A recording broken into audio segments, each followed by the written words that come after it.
The strategy of setting lineups. What factors go into your start and sit decisions? Matchups, streakiness, number of games in the week, projections, roles.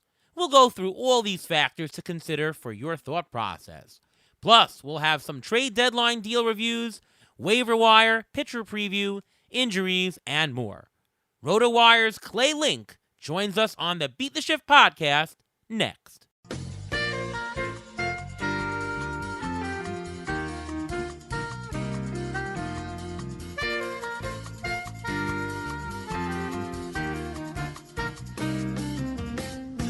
And welcome to another episode of the Beat the Shift podcast. I am your host, Ariel Cohen, and with me as always is Ruvain Guy. How are you, Ruvain? I'm doing great. How are you doing today? I'm doing pretty good. We're starting to see some of those trades in as the trade deadline is approaching next week. Really, really hot in New York. We got a heat wave. It's 90s every single day. How about you? How are you handling the heat, Ruvain? It's a shame our sports teams aren't as hot as the heat wave that's going on here right now because the New York teams are buyers, sellers. We have no idea what's going on, and it's going to affect our local teams. It's also going to affect our fantasy teams. Yeah, so there we go, and see what the Mets do at the deadline. All right, well, we've got a great show. We've got a fantastic guest. Plays with me in Tout Wars. He's over at RotoWire, the original winner of the TGFBI overall. Welcome to the show, Clay Link. How are you, Clay? Hey, fellas. Good to be back on the show. Good to talk with you as always, Ariel and Ruvain. I'm doing pretty well. It's kind of the dog days, kind of hot here in Wisconsin even.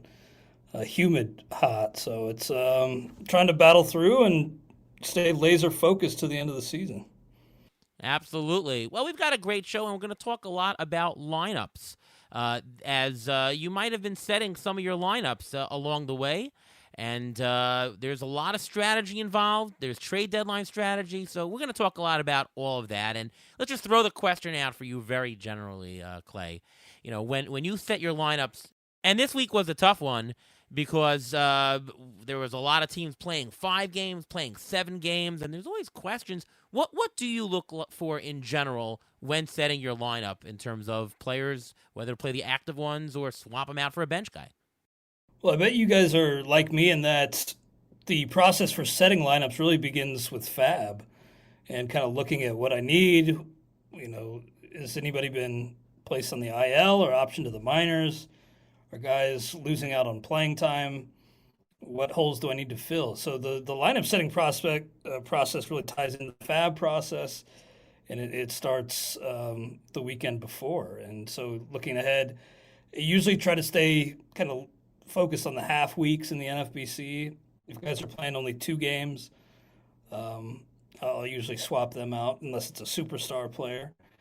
And try not to focus too much on cold streaks because it's kind of arbitrary endpoints really throughout the season. It's a small sample, so I try not to get too caught up in streakiness, but more so just looking at playing time, being sure guys aren't in the minors and still in my lineup or on the injured list. So it's for me, it's kind of a process with the Fab and a situation where I really kind of tie it all together, and it kind of blends into the Fab process. So my thinking starts the week before with setting lineups. All right, fair points. Ruvain, what about you for your general method and strategy for setting yours? I tend to agree with Clay here because when you look at your lineup before you do Fab, you have to see where you're going to have any holes. And if you're going to have any holes the following week, or if you want to swap out someone who you know is going to have 5 games for someone who's going to have 7 games and who's on the Fab wire, and you can pick them up and you can just swap them in and get that extra 2 days if those players are comparable. I also think that it's very important to look Sunday night, Monday morning, Monday afternoon to see what news comes out, to see if any players all of a sudden out of nowhere have to end up on the IL and to change your lineup really early. So you have to be aware of who's healthy, who's not healthy, and you have to be aware when the games start on Monday because there are a lot of early starts, especially in the summer. There are some day games on Monday. If you don't get that lineup set properly right away, you may be screwed for the entire week. Yeah, so Clay makes a very good point that really you're looking first at your waiver wire, and a lot of times you're baking in, I'm going to drop this person and start this person simultaneously, that your lineup setting process doesn't just come on Monday, who's better. Certainly, obviously, on Monday you will play who's better, but the decisions come beforehand with judging what could be a accretive to swap out. I look at projections. I start with looking at next of 1 week projections. I know the Bat, Derek Carty, does a good job with that. I believe Rasball has it. I know CBS Sportsline also has it as well. But just looking at raw projections, because sometimes you do get caught up with some streakiness. Person is hot or not. And actually, I want to ask you about this, Clay, because you sort of mentioned that you're not into streakiness. If you see a guy who's went 0 for 12 the previous week, are you gonna sit him, or maybe not over 12, maybe over 20? Are you gonna say, all right, this guy looks off, maybe he's not healthy, and just not play him? And of course, on the flip end, if this guy hit 2 home runs over the weekend and he's batting 500, let's say, over the last 2 weeks, are you more inclined to play him even if he's a lower player? I try not to get caught up in all that, because when I made the decision to pick up or draft that player and deploy them, I had a certain expectation. If they're falling short of that over a small sample, I don't want to overreact. So I really try not to get caught up in streaks too much. Of course, if those streaks are affecting playing time, then I will have to take notice. But I think doing that and kind of over managing can be a problem if you are a little too pull happy with some of these guys and take them out at the wrong time. You could really end up regretting it. The fringe guys, maybe you play the streaks a little bit more, those end of your roster types, but I really try not to, because I think you can, really shoot yourself in the foot, because the best players in the game can go into a slump and go hitless for a week, and then they could explode. So I think you could really do yourself a disservice if you get caught too much up in streaky performances on the field. You take a guy like Anthony Rizzo. Ruben and I own Anthony Rizzo in an NFBC league, and he just looked hurt, right? It's one thing if a guy if a fringe guy is hot, to not buy into that. But if you have a guy who's not at the top, certainly somebody in the first 4 or 5 rounds, you're going to play no matter what. But if you have a guy who's a $0 to even $10 player, Anthony Rizzo, he just looked hurt. And the theory is that maybe it's not just a cold streak. Maybe it's something else. Ruben, what about you? I mean, you were inclined to sit him for a while until we see something, right? Yeah, and Rizzo was the guy I was going to bring up, because Anthony Rizzo, before he hurt his neck, and there was an injury, he didn't go on the IL, but he's playing every day, and he's playing first base, so he's not losing any playing time, but he sort of has to play. With Aaron Judge out, he's forcing himself to play. Even if he had an injury that required an IL stint, he's still playing because the Yankees need him. They need him in that lineup no matter what. So if he's playing a little hurt, same thing like with Pete Alonso when he came back too early from his wrist injury when he got hit. They said it was going to be out for 3 weeks. He came back for 10 days. He was ice cold for about 2-3 weeks. And then, Clay, you mentioned you don't know when they're going to turn it on. You don't know what's going to happen.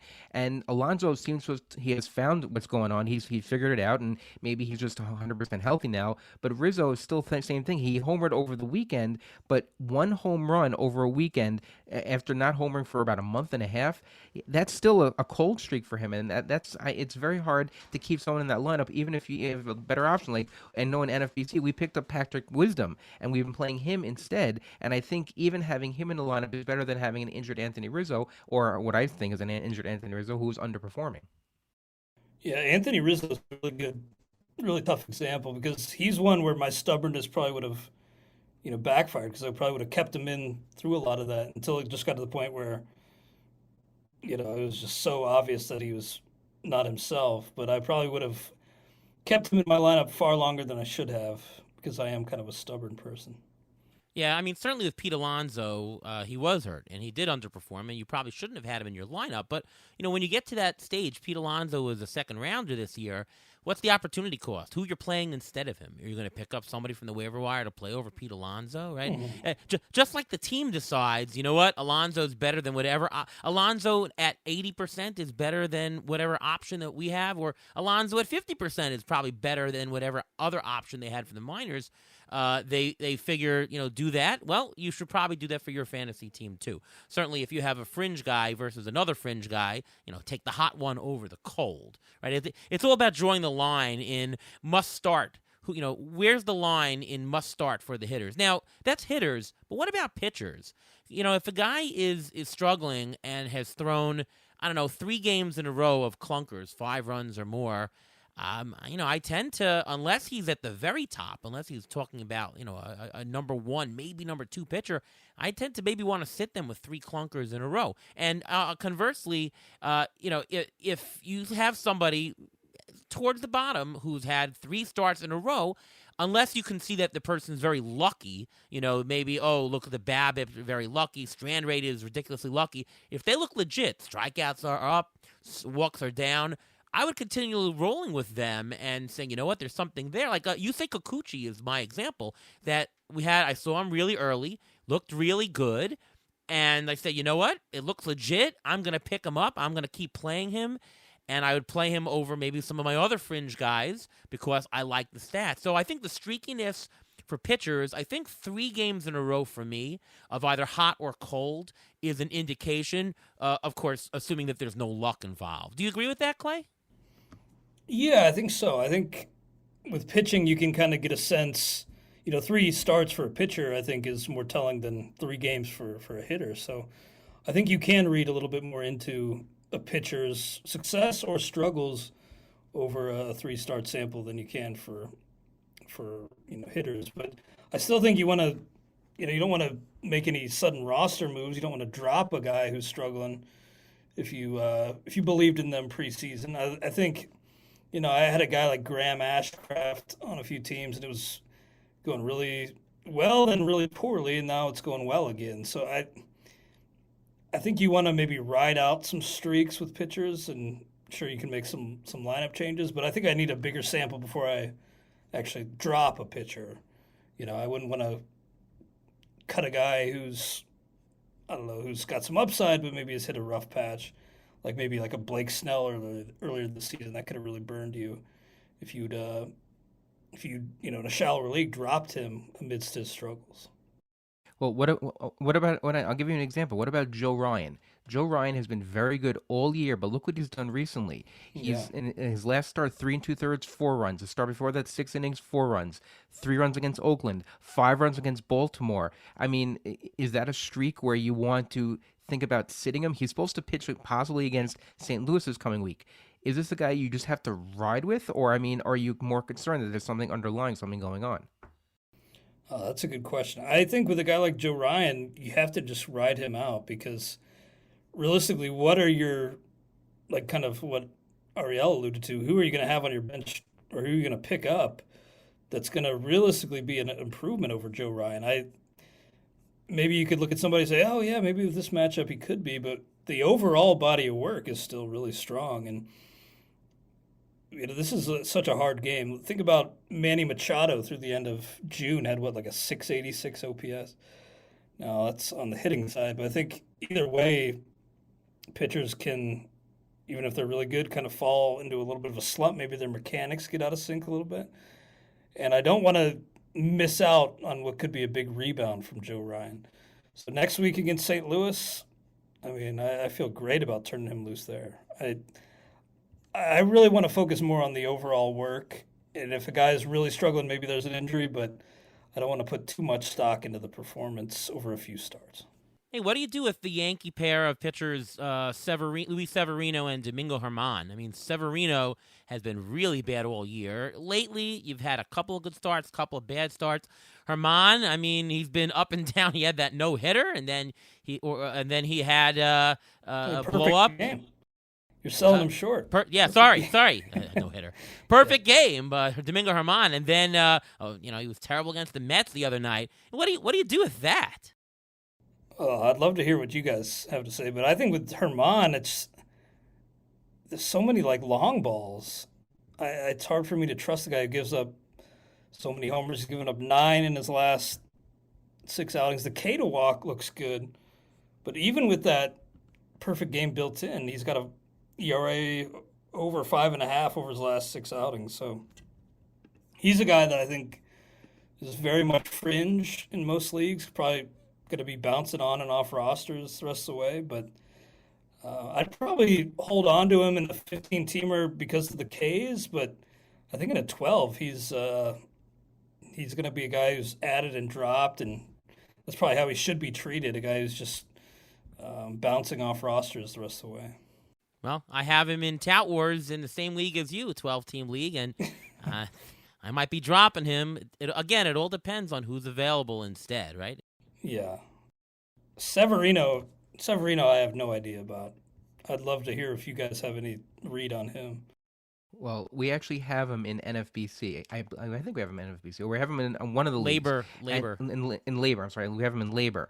And we were thinking about dropping him this past week, but he's 2-star for this week. So we wanted to see how he played out, how those 2 starts, I think it was 2 weeks ago. He was 2-star because if you can't pitch him when he's 2-start and if you don't feel comfortable pitching him when he's a 2-star pitcher, then he shouldn't be on your roster at all. There are waiver guys who you can do 2-start, like this week Patrick Corbin and maybe again an Austin Gomber 2-start. I think those guys right now are on the same level as Severino because Severino is just not consistent. There's something off also. He's not 100%. Maybe he's not 100%. He's trying to push it.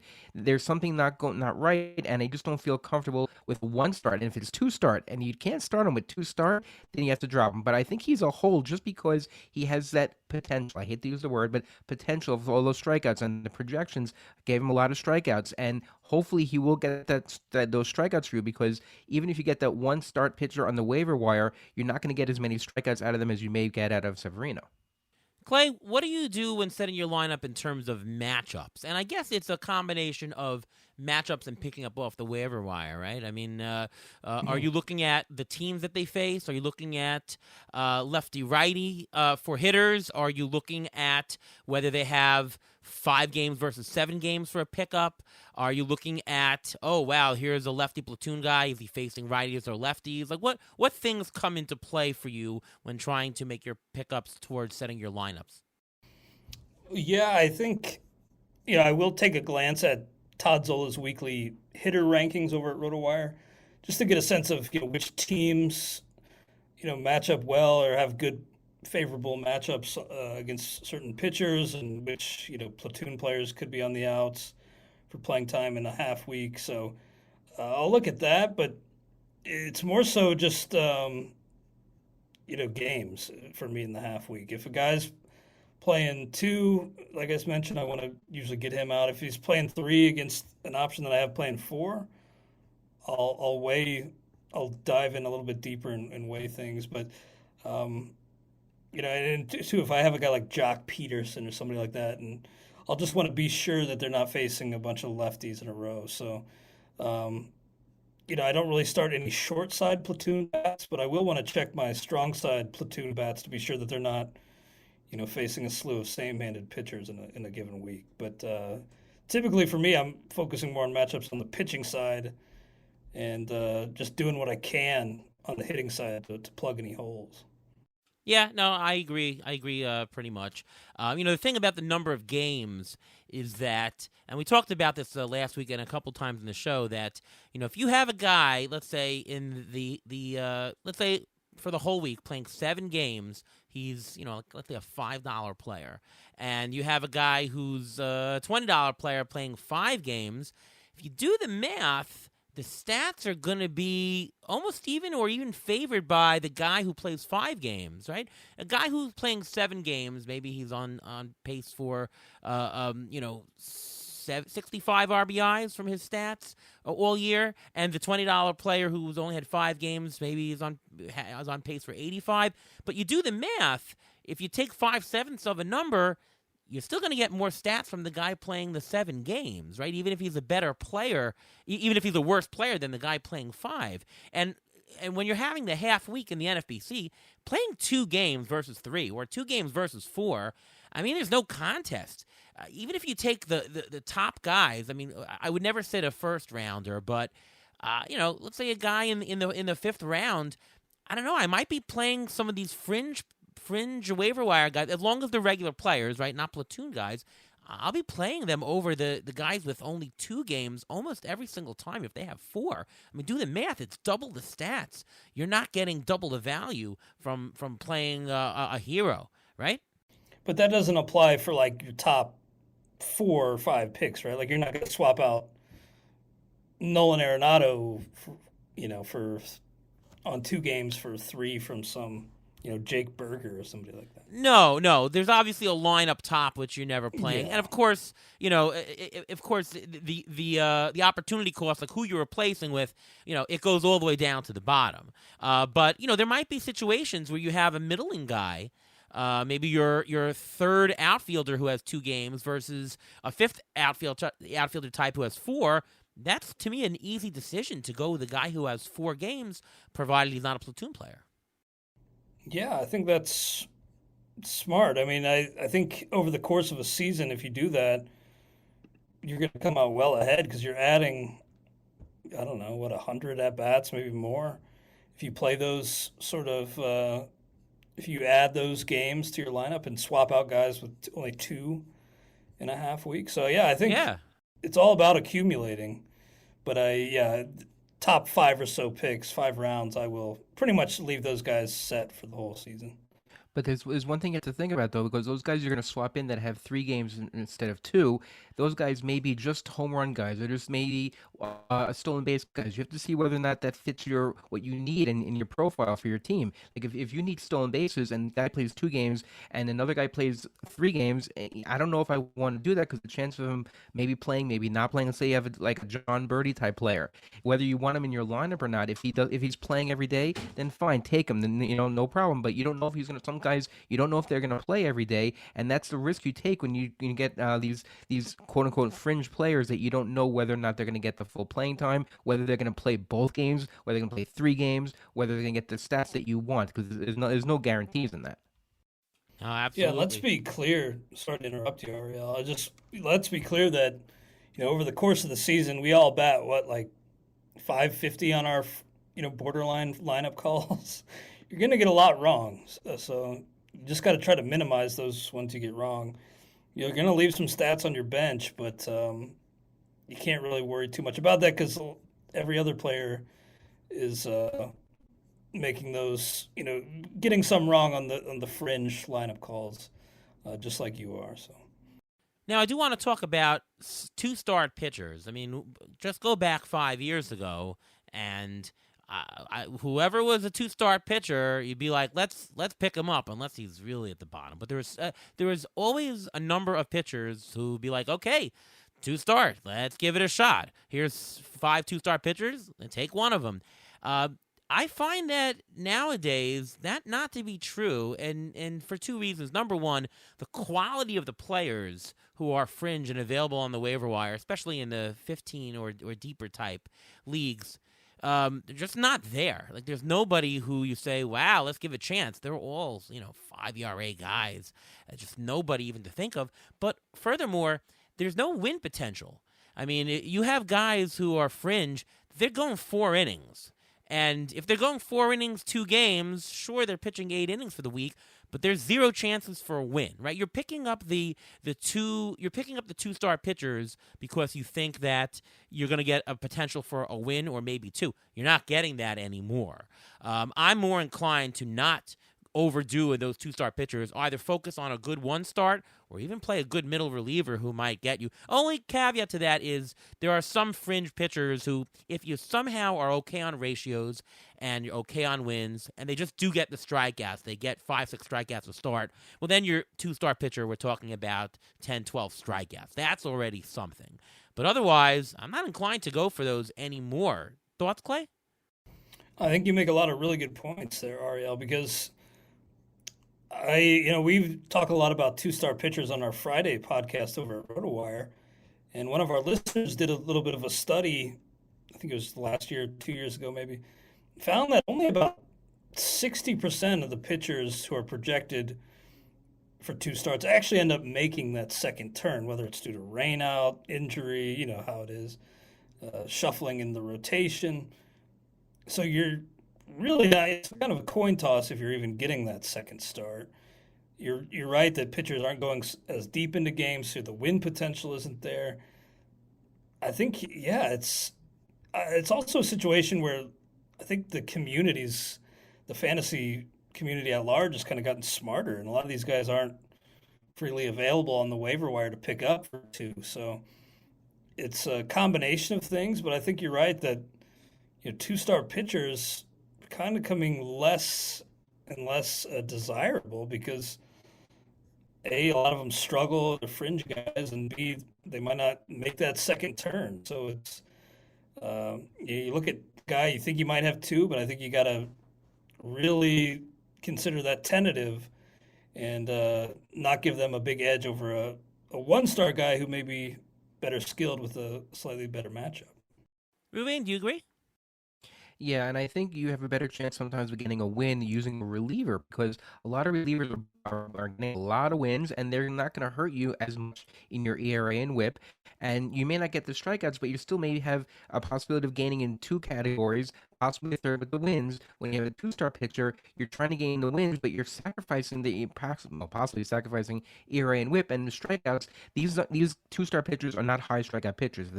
If they're high strikeout pitchers, then they high K per nine, they would not be on the waiver wire to begin with. So they're the reason why they're there. They're the reason why they'll get maybe four strikeouts to start. So you're going to get 8 strikeouts. And if you have a reliever who goes 3 times and gets 1 to 2 strikeouts when he's out there, that's 6 strikeouts. You're going to have a better ERA, better WHIP, and just almost as good a chance of getting wins. Yeah, no, 100%.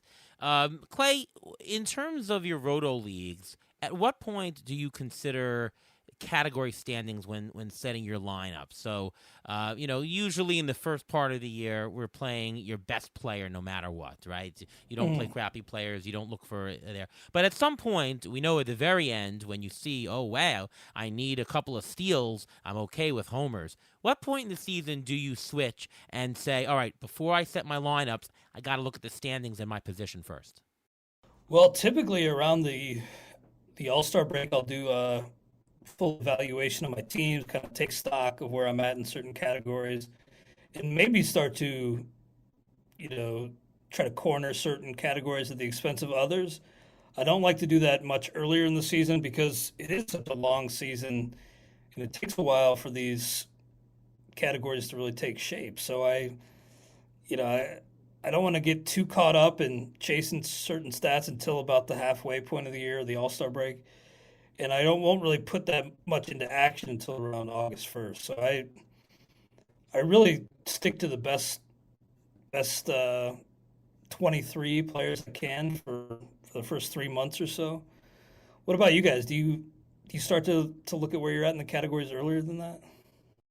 Yeah, I think I look like you said around the All Star break. I think it's a good time to look at it because in a lot of leagues that have trading, the trade deadline is coming up for a lot of people. Same around like a week after or during the time of the MLB All Star MLB trade deadline as well. Mhm. So if you see you're so far behind in a category that if you try to get more counting stats in that category, like stolen bases, and you see you're just not going to catch up or you're not going to gain that many points relative to what you want to get, then I think it's time to bench those players or even try to trade those players if you're in a trading lead. And same thing with saves. Let's say you're far ahead in saves or you're near the bottom in saves and you don't have that much points to gain or lose, then I think at that point you should really see maybe trading one of these closers or something like that or even in an instance if you have a fringe reliever who gets some saves or is in a committee you may want to think about even dropping them just so you can have another roster spot so you can churn starters if you need it. So I don't look at all in the first 2 months whatsoever.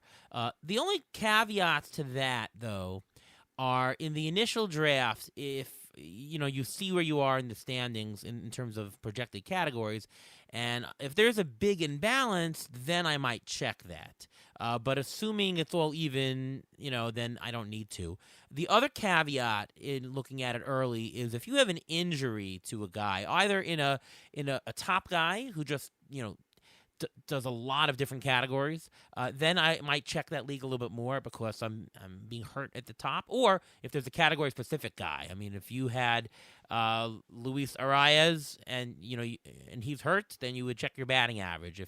If you're gonna have Esteury Ruiz, you're gonna look at your stolen bases and see where you are, right? So if you have an injury sometime in the early going, then you'd want to take a look at it a little bit more in depth. Otherwise, I'm not really looking at it for the first couple of months. In June, I'll glance at it a little bit just to see, hey, do I have any major holes? I'm not looking at it every week for setting up lineups, but I'm looking at it to see, oh, do I need to pick up somebody on the waiver wire? Do I need to make a trade? After the All-Star break, though, I'm looking at it almost every waiver wire period. Not that I'm going to be able to do anything with it, anything major with it, but just in case you have to make a pickup, maybe you'll tilt towards a category. Or in case where there's a lineup question, maybe you tilt toward it. And of course, the last month, you're really just looking at it and seeing where you need the stats, and you fortify it in the last month of September. Yeah, in the last month, I just want to scratch and claw for any roto points I could possibly get. If that means, sitting all my closers, maybe even dropping them, then so be it. Because in the end, it's just about jockeying for placement in your league. And if you kind of if you're at the point where you're winning the league is kind of out of it, but maybe you could get up into the money, second or third, well, then do whatever you have to do to get up there. Because in the end, it's all about money. The only thing real about this game is money. So yeah, Clay, in terms of roto, in terms of pitching, how much do you consider the potential of damaging your ratios versus counting stats? So if you're playing some fringe starters at the bottom, how do you decide when to say, all right, let me get those extra strikeouts versus, oh, I don't want to throw that guy. It could hurt my ratios. Like, obviously in the last couple of weeks in the season, as you just said, you're going to go whatever category you need more. But how do you do that early on in the year? Good question. If I have an extra reliever who's pretty good, like a Yenier Cano, who was pitching well earlier this season anyway, maybe I'll swap him in if I feel like a starter's at risk of lighting my ratios on fire. But typically, I like to keep a split of 6 starters and 3 relievers, or 7 and 2. And I don't really like to stray from that and add more relievers. Like I don't really like 4 relievers to help ratios. Maybe you do that early on or in a week that's kind of wonky, like the coming out of the All-Star break. But I really want to get as many starters in there because I don't want to fall behind in wins and Ks. So I will probably it's been to my detriment several times, and probably a weakness in my game that I could address in time. But usually I will trot out some questionable starters, probably against my better judgment, just because I don't want to fall back in wins and Ks, which could be really hard to make up ground in later on. Do you agree, Ruby? Yeah, I do agree to a certain extent though, because you're not going to get many wins out of some of those 2-star pitchers. You're going to get some of them, especially if it's early in the year. They may not go the innings you need to, and later in the year, it gets a little bit harder to help with to fix your ratios. If you do it, let's say June and May, and maybe a little bit even in July now, that's fine. You still have 2 months where you can make up the ratios, where you can throw those middle relievers and hopefully make up those ratios.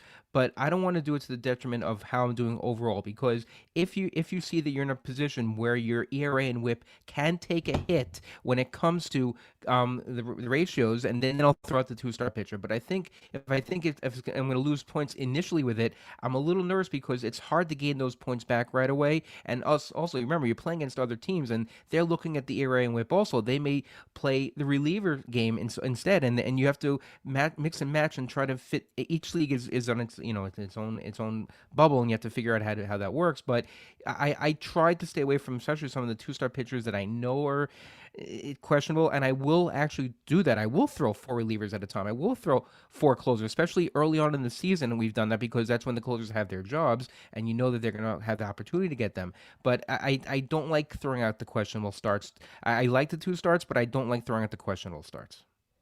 Yeah. I'm more to the point of, don't, play really safe and don't throw out, potentially crappy starters. Although I have found myself this year lacking in strikeouts. Wins has been a crapshoot, so not that category, but strikeouts. Really depends. Really depends on the format. I'm doing the NFBC auction, and we're at the top with strikeouts. That's because we've focused on getting good starters, and we played it safe at the bottom. It worked. In the 12-team leagues, though, I probably let's call it 10 and 12. I probably could have gambled a little bit more. I probably could have thrown the extra starter because the extra starter is a higher quality than they are in the 15. And I find myself a little bit low on the strikeouts in 10 to 12 leagues. It really is a gamble each year because you don't know what the player pool is going to be. But it seems that for this year, you should have gambled more on the 10 to 12 and played it safe on the 15 is what I thought. Hey, what do you guys do with Shohei Ohtani? Do you ever consider starting him as a pitcher? I know that in labor, we started him for the first 4 weeks, and that's because we had 3 major pitcher injuries early on. We had to, and we had healthy hitters. But nowadays, it's so hard not to throw him as a hitter, but, I mean, he's one of the best pitchers also. Is there any advice other than it is what it is with the pitching? You just got to throw him as a hitter, Clay? Well, it's nice that he gives you that kind of safety net to where if you have a bunch of injuries on the pitching side, you can slot him in. I wouldn't do it. I would just kind of set it and forget on the offensive side, put him in that util and just let him be. But, yeah, it's kind of nice to have that option. I just wouldn't really take it and haven't really much in the spots where I have Ohtani. So it's nice, but in, weekly lineup leagues, for me, it's kind of an obvious call that you just got to take those hitting stats. Yeah, other than a 2-start. If Ohtani is 2-star pitcher, yeah. that would be. Now, a question for you, Clay, as someone who won an overall contest here. When do you actually look at the categories in your overall as opposed to just your league? So if you're playing in the NFBC and you're doing rather well, you're in first or second place, do you have any sights on the overall, or are you still looking to fill categories on your league level? When do you switch, or do you look at all?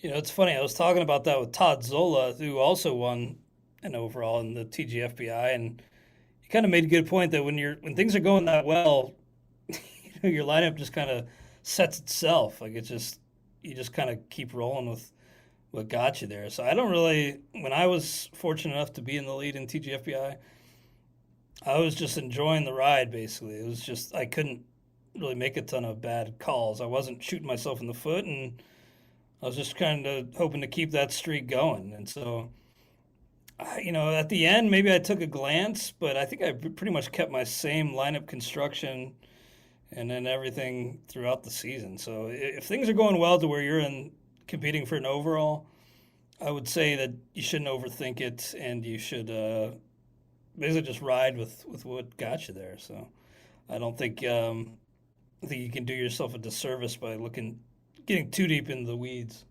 And Ruvain, you finished second to Todd in the overall that year. So did you have any sights on the overall, or did you just look at your league, or you just played the best player at the end?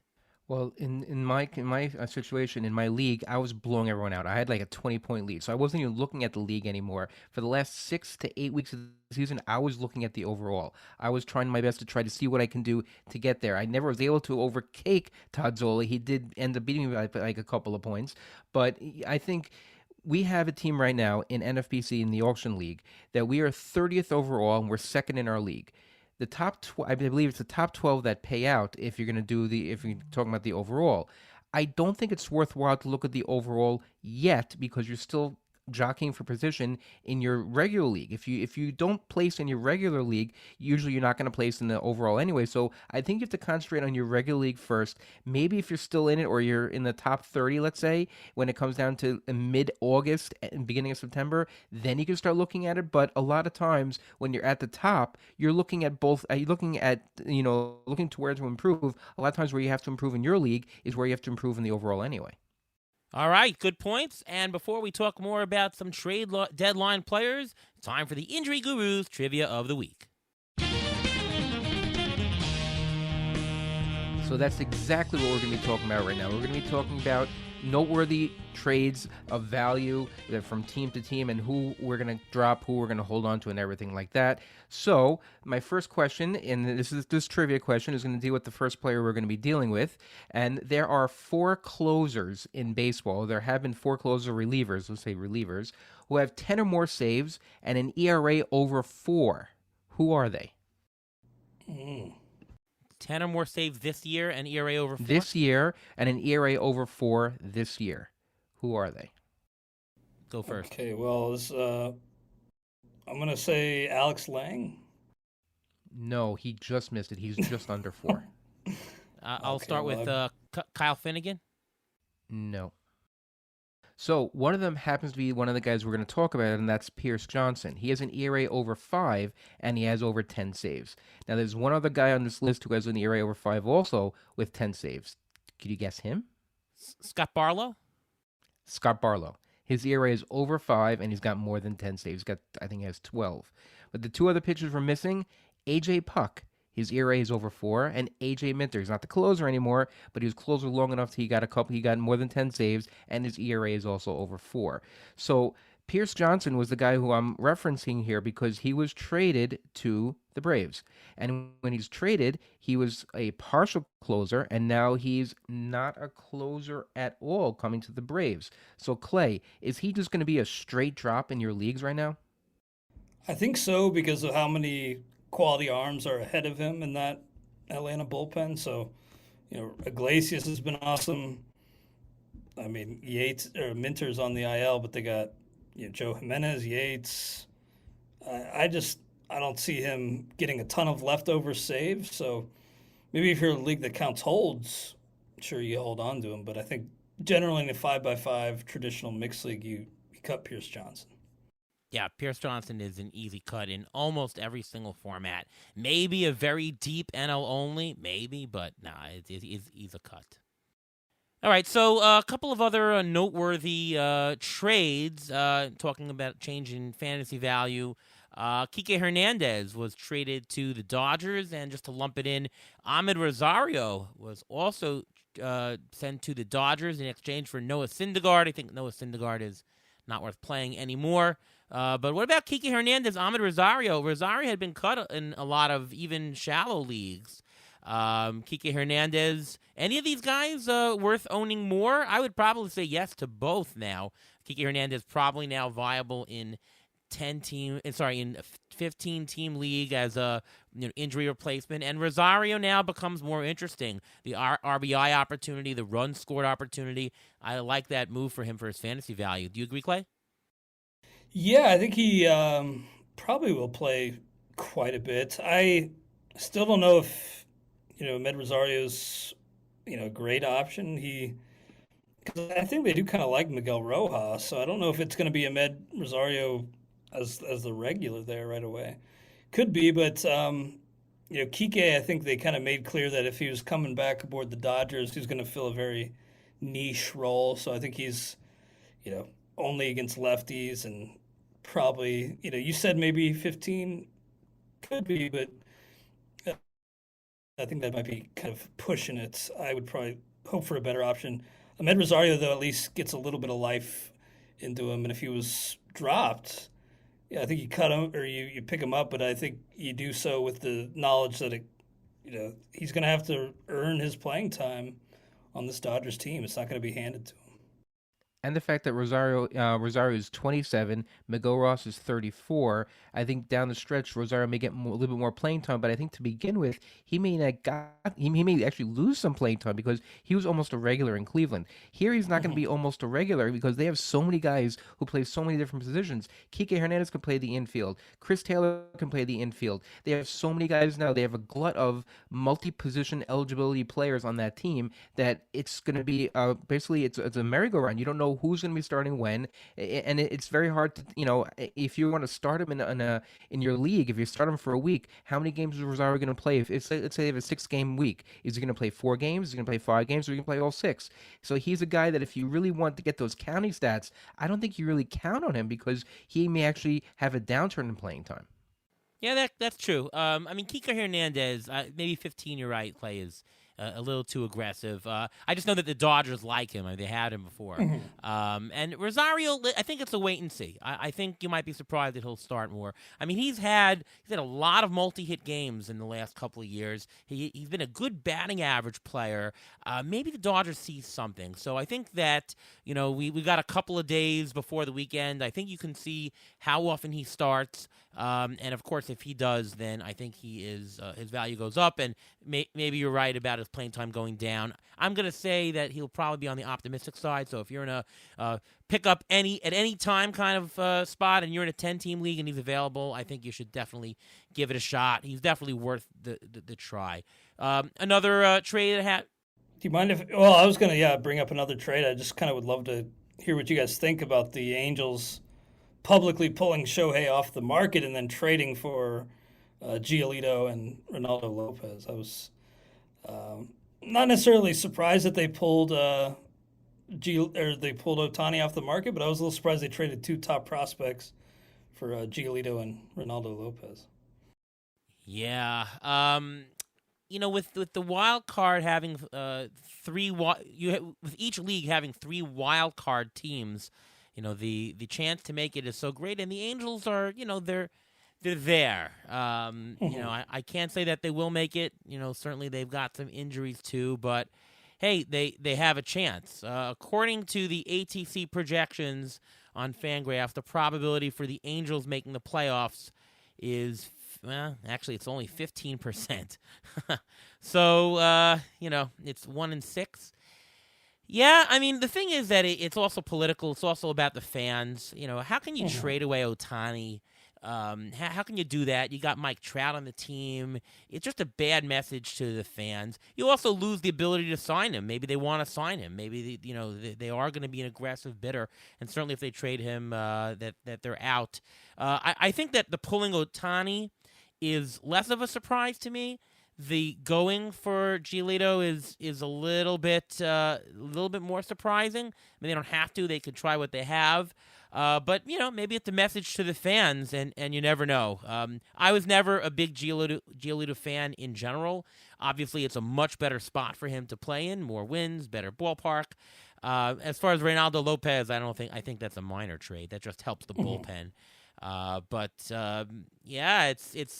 a little surprised, but it's positive for Giolito's value fantasy-wise, I think. Ruben? Well, actually, I think Giolito's going to go into a six-man rotation now, so you may actually lose a start here and there, which is possible. But I think this trade was done for Shohei Ohtani to show him to maybe have the Angels maybe try to keep him to show that, if we're close, we're going to go for it. We want to be competitive because that's what he wants to be. He wants to be competitive. So this trade may not get them anywhere, but it's to show Shohei that they want to win and that he should try to stay with them because when they're close, they will go all in. I mean, the Angels re-signed Mike Trout, so they've had a pretty decent short-term track record, I'd say. You'd say about signing these players, and we've seen with the Rendon signing that they're willing to do these big signings. So maybe this is for the message of Otani. And breaking news just now for us as we're recording is Carlos Santana. Rain, why don't you break the news? Yeah, Carlos Santana was traded from the Pirates to Milwaukee. He was traded for a minor league shortstop, an 18-year-old, and Carlos Santana is 37. It's a 19-year age difference in trade capital, which is kind of interesting. The question is, the Brewers are now acquiring Carlos Santana. He's going to play first base a little bit. Was Rowdy Tellez going to lose some playing time? Is Santana going to lose some playing time now? Are they going to have him there for the DH because Jesse Winker just went on the IL, so they need another bat in the lineup? I think that's probably the core. I think Santana is going to DH some more. I think Santana will have the same amount of at bats, and with Tellez still being out, I think they needed a first baseman immediately. And because the NL Central is so not good, they still think they have a chance, and they do have a chance, and I think they're just trying to push their chips. This is like a minor trade. It's not a major trade, but playing time wise, Carlos Santana will be in a better lineup, hypothetically a better lineup, and he'll get the same amount of plate appearances. So I think Carlos Santana's value actually goes up. Clay, what do you think? Yeah, I think so too. I think that's a pretty nice park to hit in. It's kind of used to be Miller Park, now American Family Field, still plays the same. But I think for Santana, switch hitter will probably be a nice fit in that park. And yeah, I think he'll probably be his playing time will probably even out and be the same as it would have been. Rowdy Tellez had a bit of a setback recently, um, but he was getting his stitches removed, so he's going to be out for a little while yet. And so clear, crystal clear in the meantime. And then when Tellez is back, maybe he sits a little bit more frequently. But like you said, Ruvain, Santana DH a lot makes a lot of sense. So probably room for both Tellez and Santana against right-handed pitching. Yeah, Telez should actually have a decrease. Ruvain, we've got Rowdy Telez in a 15-team NFBC. He's hurt now, and who knows what playing time he'll get later. Is that almost a drop? I mean, I think in a 12-team league, Telez is a drop now. Is he a drop in a 15? In our specific case, the answer is no. In most cases, the answer is going to probably be 50-50, but in our case, is no because our team still needs power. One of the categories we're lacking in is home runs, and we need home runs. He's still a home run threat, and you're not going to get that many home run threats off of the waiver wire. So if you need still power, he is going to come back. He's going to come back in about 2 or 3 weeks, and hopefully his hand will be completely healthy, and hopefully he'll provide some power. Because if you, but let's say have Santana DH and have Tellez batting right after him at first base, those are two big power bats there. They're going to generate some RBIs and home runs there. So I don't think he's a drop in our specific case, but again, it's a team by team basis. Yeah, I know we always like to make general rules and say the drop or this, and of course we always say that, well, it depends on your team situation. It's really true. I mean, you can make a general, this is what's going to apply to most teams, but in your specific case, if you need homers, you might want to keep Telez a little bit longer. So that's always true. Now, I think it's going to be a very slow trade deadline. I don't really see big changers. You're not going to see these Broadway Hollywood trades of these blockbuster deals. But Clay, who else do you think is expected to change teams? I have to imagine the Mets are going to get rid of David Robertson. Anybody else of note that you think is going to change teams? And is there any fantasy guys to pick up right now, waiting on that? Meaning, oh, this guy is going to move, so you better pick up this guy. He might be interesting. Well, the St. Louis Cardinals have already said publicly that they're going to be sellers, so and that they will trade people. So I think, even though the NL Central is wide open, they're going to probably be, moving guys in a fire sale essentially. So probably Jordan Montgomery, I would think. Maybe Jordan Hicks on the move. Maybe a guy like Paul DeYoung too. They have a number of guys. Tyler O'Neill potentially. I think. I think they're kind of done with Tyler O'Neill, so probably would be good for both sides to turn a page there. In a lot of leagues, you're not able to stash prospects like in the NFBC, but if you are able to, maybe a guy like Mason Wynn on that team. He's a shortstop prospect and really had a nice spring training, impressed a lot of people in the organization, and at AAA, he's got an 814 OPS, 14 homers, 16 bags. So, yeah, it's kind of like, well, why would they bring him up if they're selling? The guy's kind of earned it. He's kind of, I wouldn't say kicked the door down, but he's pounding pretty hard at that door. And Paul DeYoung's kind of had a resurgent campaign, but why not give him a look?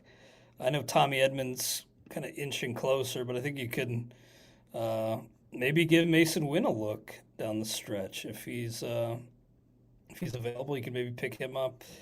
I'm trying to think of who else. I kind of like. He was already promoted, but Marco Luciano, he's up now. Not a trade that cleared the spot for him, but I think he'll be up for the Giants now. And not a great season overall in the minors, but he's been playing well over the past month or so. So maybe you give Marco Luciano a look. All right, good stuff. Ruvain, anybody to add? Yeah, I'm going to mention two guys from the trades that already happened. Justin Lawrence, I mean, he's a guy, he's probably going to be the closer there right now in Colorado if you really want to have the Colorado closer. And if you need a closer, I think he's a guy he's an instant pickup if he's available. And another guy, a guy in Cleveland, I did a little, looking at their page on Roster Resource, and I'm looking, and this guy named Brian Rocchio. He's been playing for Cleveland. He's in the AAA. They brought him up for a cup of coffee already earlier in the season. In the minors in AAA, he's a third base shortstop. In the minors, 298, 3 homers, and 19 stolen bases. So he's a guy that because they traded away Rosario, he may be called up and he may actually get some playing time, and he's available in a lot of leagues. So if you need stolen bases, he may be a guy you can stick in there, and be able to get the stolen bases that you were hoping to get from Ahmed Rosario. All right, let's do some waiver wire picks. Let's talk about a few potential people to pick up that might help you this week. Could be a shallow, could be deep league. I'll leave it up to you. Clay, why don't you go first? Who's a couple guys that you might want to pick up now? Well, I think the number one priority, if he's out there miraculously somehow, is Trevor Story. He's could be back as soon as this weekend, inching up the minor league ladder on his rehab. So, if you can, if he's still out there, I'd get pretty aggressive on Story. Also, Alex Kirilloff, kind of my second, pie in the sky if he's out there sort of guy. He's kind of taken off in recent weeks for Minnesota, and looks like he'll be, playing a lot for a team that's battled a ton of injuries. He's now hurt too, of course. But assuming this is nothing too bad with his shoulder, I think Kirilloff could be in for a really nice final couple months. It's some guys who, maybe a bit more widely available. Well, let me see here. I had Mason Wynn, but Sal Frelick. We were just talking Brewers. Sal Frelick's up. Not a ton of category juice here, I don't think. He's the minor league numbers, only 2 homers and 8 bags in 40 games with Nashville. But he can hit, and I believe in the hit tool. We saw a little bit in the WBC.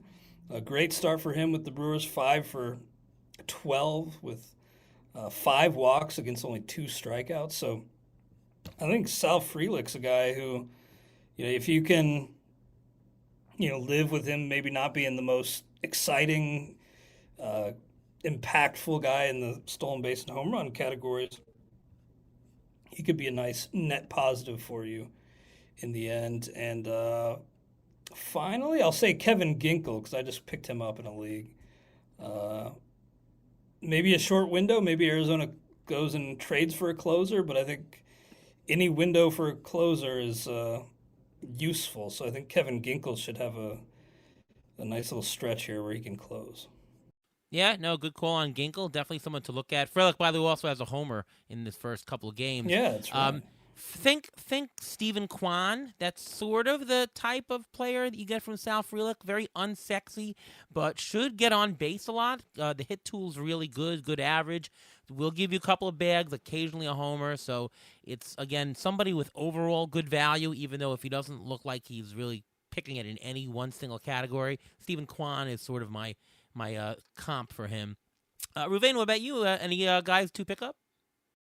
Yeah, I want to mention. I mean, Marco Luciano was already mentioned, but we saw him playing in the Arizona Fall League 2 years ago. He looked pretty good then. The question is, how much playing time is he going to get? Because Brandon Corbett's on the IL. He could be back next week, and Tyro Estrada could be back in 2 weeks. So it's possible that he may not get that much playing time in a couple of weeks. So even if you pick him up, it may only be for a short term, but it's still worth a shot because he is their top prospect. He is their guy, and I think next year he will be the guy. So here's something just to think about. John Birdie, he's eligible. He was taken only in 19% of CBS leagues. Eligible at second, third, shortstop. He's played the last 8 games in a row. He's scored 7 runs, 2 RBIs, 2 stolen bases. He's getting on base. He's betting close to 400 in those games. If you need a stolen base guy, he's a perfect guy for that. And Clay, you mentioned Trevor Story. I'm going to mention Brendan Rodgers. 9% owned in CBS. He's on a rehab assignment. He could be activated August 7th. So this is the week to get him. The Rockies play a lot of their games down the stretch at home, and a healthy Brendan Rodgers is not a bad thing to have, especially if you can get him for very cheap. Clay, why isn't John Birdie running more? He has a pretty good average this year, and you'd think with all that he would have at least like 20 steals. Why does Freddie Freeman have about the same steals as John Birdie this year? That's a good question. I don't know exactly, but I'd imagine it has to do with the philosophy there and their new manager, former Red. What the hell was his name? Sorry, I should know. Skip Schumacher, of course. He was with the Reds a couple years, but maybe it's just Schumacher not wanting to run as much. I think that would probably explain it. I don't think it's something where his skills have diminished or anything like that, or he doesn't want to. I'd imagine it's just the yellow and red light is on a little bit more for him. Okay. You guys agree? Yeah. Yeah. Philosophy, it has to be team philosophy. Yeah, Marlins ranked 23rd in terms of stolen bases, tied for 23rd with the Dodgers. So they are bottom 10 in steals this year. Yeah, as so a it's club. a philosophical change, I guess, because he's getting on base. Yeah. You'd think that if John Birdie's on base, there's the steals, but not. So it comes to show you that stolen bases is almost more a product of the organizational philosophy and the green light given to them more than their own skill. Because John Birdie could have ended up with 50 steals this year if he wanted, really. Yeah. And I'll throw out another name, probably rostered in your deeper leagues, but Luis Funky Cold Medina for Oakland's been pitching pretty well. He does walk kind of a fine line with the free passes, but he's got a 2.90 ERA over his last 6 outings, Luis Medina. And you're probably not using him this weekend against Colorado, but then he's, I think, home against San Francisco next week. So a guy to consider if you need pitching help. Just thought I'd throw that out there.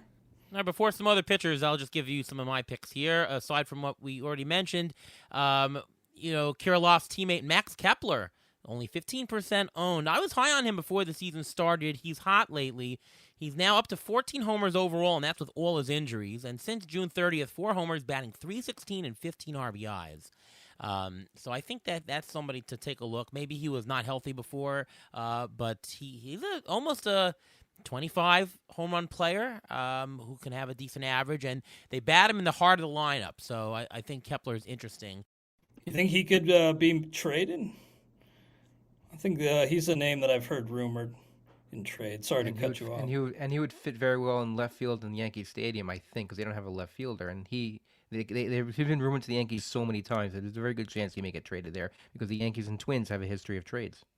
Yeah, and that could open up a spot for Matt Wallner if Kepler is traded. Yeah, I can definitely see that happening. The guy we've mentioned before, but reliever Joel Payamps. I don't really know how to pronounce his name, Joel, but he's only owned in 25%. He's got a 1.71 ERA, a .87 WHIP, 54 strikeouts in 47 innings, and this is not a one-year thing. Over his career, which is 160 innings, 2.87 ERA, 1.17 WHIP. He's like picture Yanier Cano. He's easily the setup man in Minnesota.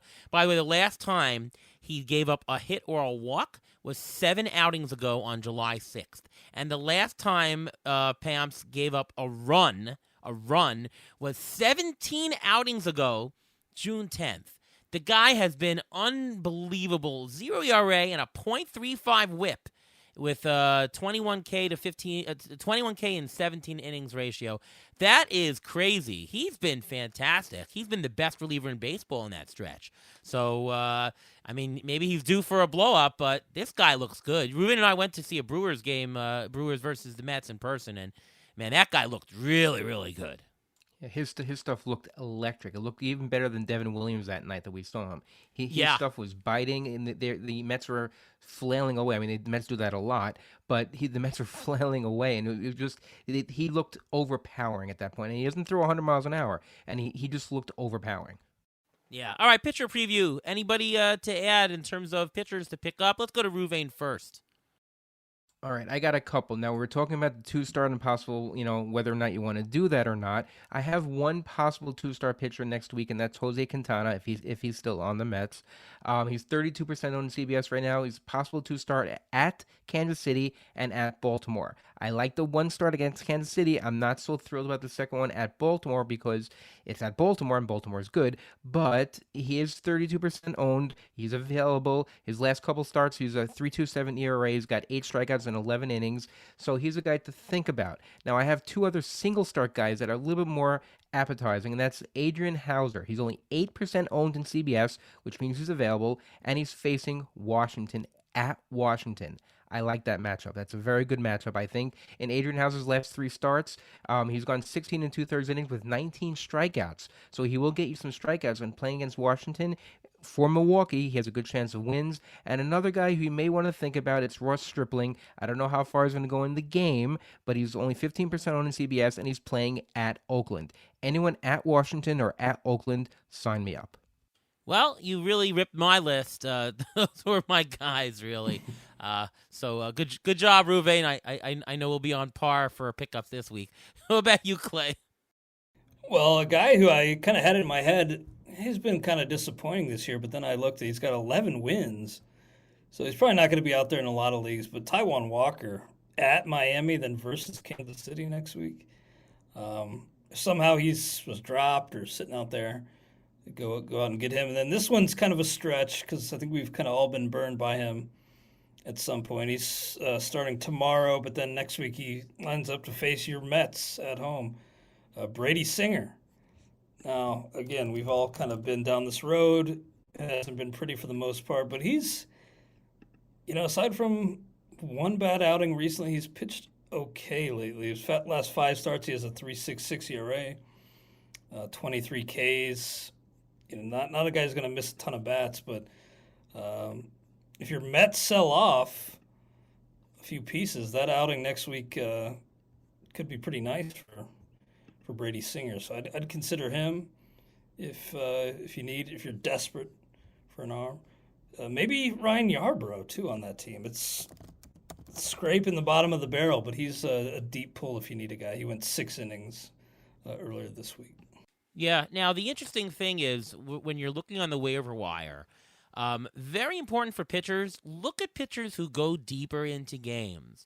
Look at the best stat is innings pitched per innings pitched per game start. I know when I'm doing my Tout Wars rankings preseason and I'm trying to look at who I'm going to pick, I pick high innings pitched to game starts because those are the guys who get you more innings for point leagues, but those are guys who get you wins. Brady Singer, last couple games in terms of innings, 6, 8, 5, 7, 6, 7. That is good. And in that span, he has 2 wins. So, you're going to, and he has a couple of decisions. So even if it's a bad pitcher, if they're pitching many innings, they're going to get you more decisions. And if your roto team can stand a ratio hit, losses don't count. Those are the guys who are interesting if they're available. So I like that pick of Singer. And Yarbrough, his last, he wasn't stretched out earlier in the year, but last 3 starts, 6 innings, 5 2/3, and 6. So he's been piling up the innings lately. Yep, getting there. Innings, it's playing time, as we say here. Playing time is king. There are 3 important things in fantasy baseball: playing time, and then follow rules number 1 and 2. So there you go. Yeah, all right. And another guy, one last guy I'll just throw out there, kind of pitching more in the bulk relief role, but that's actually proven to be a good thing for him. Nick Pivetta. I didn't realize just how good he's been lately in that bulk relief role. So kind of, not necessarily in that rotation technically, but he still takes the ball every 5th day and has a better chance to earn wins working in bulk relief. Oh yeah, that's a ticket right to more wins. You can pitch 2 innings and get it. And Pivetta is not available in any of my leagues. That's because I picked them up in a bunch. Nice. So that definitely a great pick, and he's looking great. We have like a 12 or 13 strikeout game a couple weeks ago. He just looks fabulous. And the Red Sox need innings. The Red Sox need innings these days. Yeah, and I know that they are going to sit down with Tanner Houck and Garrett Whitlock and discuss their roles. Either way, I think Pivetta, with the way he's pitching, should be in there. It sounds like Houck and or Whitlock could return in relief, which kind of surprises me. All right, Ruvain, up to your injury report. What do we got going into the trade deadline? Well, we hit a lot of them already during this podcast, but we'll start with Brandon Crawford. He's on the IL with left knee inflammation. He did not need an injection, and he's reporting improvement. Marco Luciano was called up, but Casey Schmidt, if he continues to hit okay, he will still get more playing time than Luciano. You never know how the split's going to be. Mentioned Jesse Winker is on the IL with back spasms. We don't know how bad it's going to be. Abraham Toro was called up, and Sal Frelick, like Clay mentioned, has been getting a lot more playing time since then. Chris Bryant was placed on the IL with a fractured left left index finger. No word on how long he'll be out for. If surgery is required, he may be out up to 8 weeks. If not, it may only be about 4 weeks. But in the meantime, Randall Grichuk is a guy you can look for if he's on your waiver wire to try to get to get some more power there. Gabriel Moreno was placed on the IL with left shoulder inflammation. We don't know how bad it is yet. He had sat out the couple of games before then. Carson Kelly will be the primary catcher again for the Diamondbacks. And I want to end on positive. You mentioned Trevor's story that he's going to be coming back possibly very soon. Chris Sale, he's been on the IL since early June with a stress reaction in his left scapula. He will begin a rehab assignment next week if the live batting practice he had today, he pitched it today, goes well. If all goes well, he could be in the Red Sox starting rotation again early to mid-August. All right, there you go. What a great show today. A lot of great strategy. Good players mentioned. I want to thank you, Clay Link, for coming on the show. Thank you so much. And why don't you just tell everyone where we can listen and read and hear all things Clay Link? Yeah, check us out over at RotoWire. A lot of attention being paid to fantasy football this time of year, but we're still grinding away on baseball. We have everything you need over there. RotoWire.com/try for a trial on us. At Clay W. Link on Twitter. Check out the RotoWire Fantasy Baseball podcast as well. And yeah, I really appreciate you guys inviting me on. It's always a pleasure to talk with you, Ariel and Ruvain. And hope, to reciprocate, maybe have you guys on our show soon. Well, sounds good, and always a pleasure having you as well. We haven't seen you at the last first pitch, so hopefully you can come to that. Yeah, I'll be there. Oh, amazing! I'll be there this year. So right, yeah, fantastic. I gotta catch up with all of you guys, and hopefully everybody can make it out this year. That sounds good. Amazing. All right. Once again, actually, let's go to Ruvain first. Ruvain, why don't you tell us what's going on with you? You can follow me on Rotoballer, where I have a weekly article coming out every week discussing all the injuries that I discussed today, as well as other injuries as well. And you can follow me on Twitter at MLB Injury Guru, where I tweet out injury updates as they come, next man up, and all that. All right, I'm Ariel Cohen. You can read my work over at Fangraphs, over at Rotoballer, and I'm on Twitter at ATCNY, and of course, right here on the Beat the Shift podcast presented by Fangraphs. All right. Once again, thank you so much to Clay Link for joining the show. And from all of us here at Beat the Shift, we'll see you next time.